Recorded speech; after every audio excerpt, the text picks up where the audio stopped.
The Aged Mother, by Mitsu Basho. Long ago there lived at the foot of the mountain a poor farmer and his aged widowed mother. They owned a bit of land which supplied them with food, and they were humble, peaceful, and happy.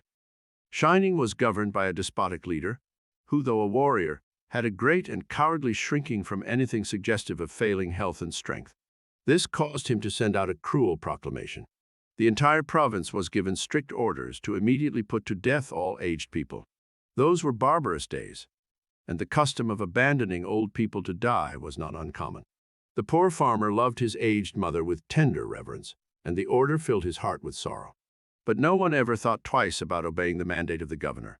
So with many deep and hopeless sighs, the youth prepared for what at that time was considered the kindest mode of death.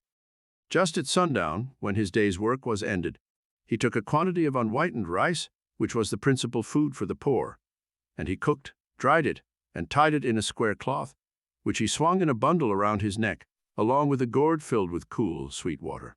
Then he lifted his helpless old mother to his back and started on his painful journey up the mountain. The road was long and steep.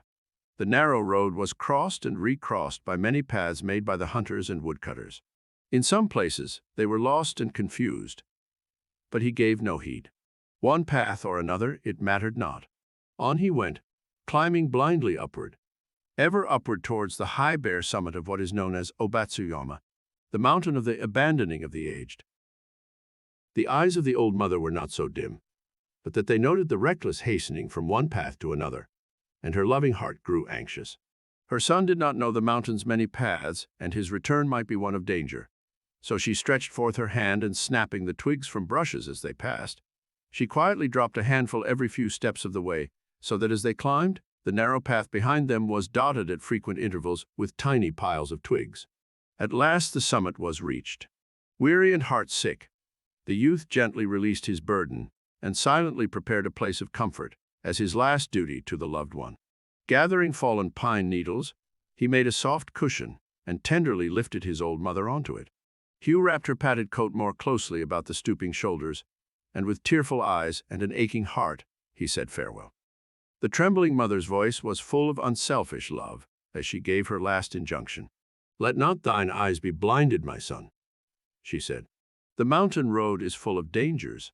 Look carefully and follow the path which holds the piles of twigs.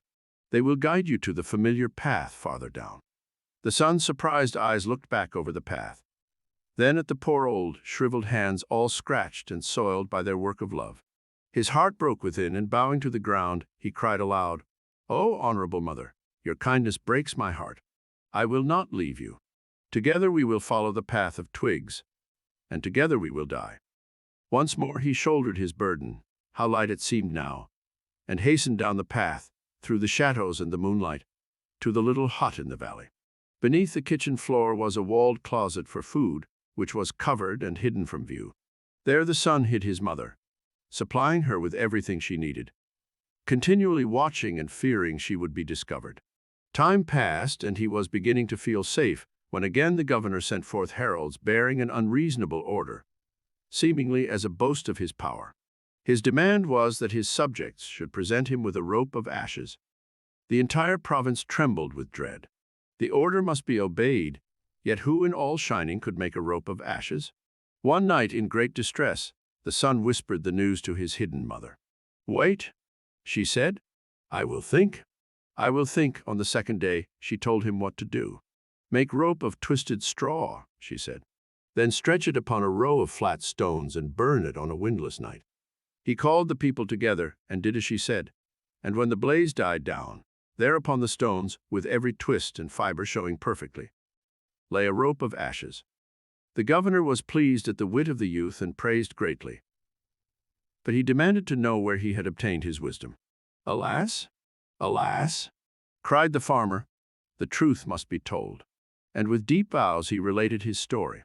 The governor listened, and then meditated in silence. Finally he lifted his head. "Shining needs more than strength of youth," he said gravely. "Ah, that I should have forgotten the well-known saying, 'With the crown of snow there cometh wisdom.'" That very hour the cruel law was abolished, and custom drifted into as far a past that only legends remain.